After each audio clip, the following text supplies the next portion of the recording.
There's something going on in Indiana that just doesn't make sense. You can call it luck, timing, or even something supernatural, but what the Pacers are doing right now is almost impossible. 2 playoff games, 2 double-digit comebacks, 2 outcomes that defy everything we know about basketball probability. And yet here we are, watching it unfold like clockwork. At this point, it's not just a fluke, it's a pattern. A terrifying, calculated, almost surgical pattern. This Pacers situation is absolutely insane. Let's rewind for a second. If you've been watching the playoffs, you already know. The Indiana Pacers have pulled off not 1, but 2 of the rarest comebacks in NBA postseason history. We're talking about games that were over the kind where people head for the exits, coaches start shaking hands, and broadcasters start talking about what's next. But Indiana had other plans. The first was against the Bucks, down 7, less than a minute on the clock. According to the data, teams in that situation had lost 1,640 times and only won 3. That's less than a 0.2% chance. The odds might as well be 0. But Indiana doesn't play the odds, they play with urgency, execution, and most of all, speed. The comeback didn't just happen out of nowhere. From the moment they inbounded the ball, every single possession had purpose.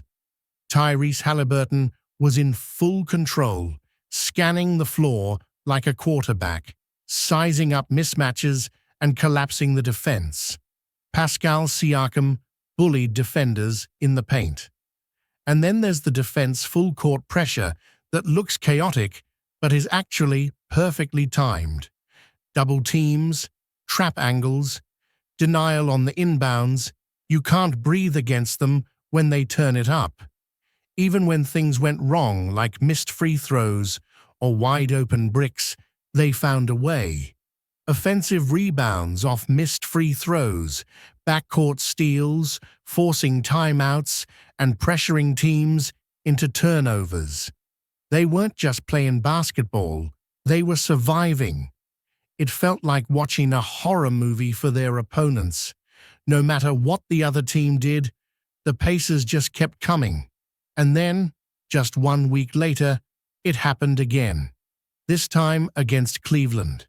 Down 7. Clock ticking under a minute. Same scenario. Same miracle. But here's the wild part. It didn't feel surprising.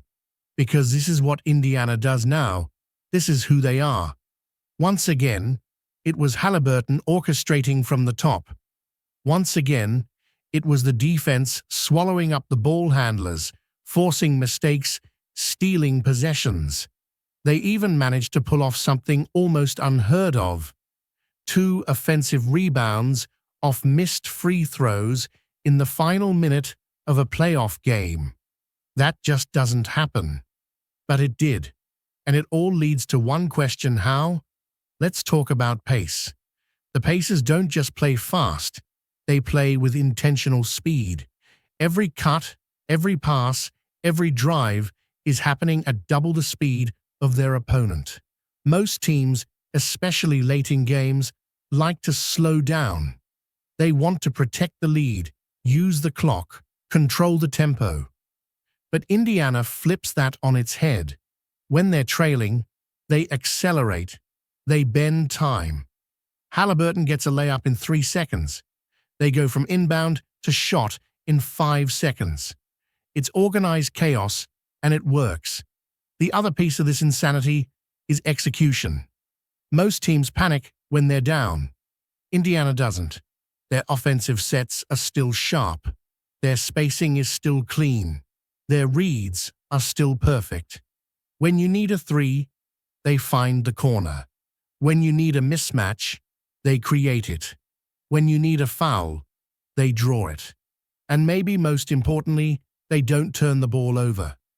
In these insane late-game runs, Haliburton is averaging almost 0 turnovers. That's not just impressive, that's rare. But none of this works without defense. And this is where things get spooky. The traps Indiana throws in crunch time are designed to cut off your oxygen. They allow the ball into the corner on purpose. Then they spring the trap, with help already rotating behind the play. The moment you think you've got a release valve, it's gone. They swarm. They rotate. They anticipate your next move. And because they're doing this after sprinting up and down the floor, their conditioning is off the charts. Now look, every comeback needs a little luck. We can't ignore that. Whether it's an opponent missing free throws, fumbling a dribble, or just making the wrong decision, those breaks have to go your way. But Indiana is putting themselves in position to take advantage every single time. That's not luck, that's preparation. So now, the conversation is shifting. This isn't just about 2 wins anymore. This is about what it says long-term. Because if the Pacers can keep doing this, if they can keep executing at this level late in games, they become one of the most dangerous playoff teams in the league.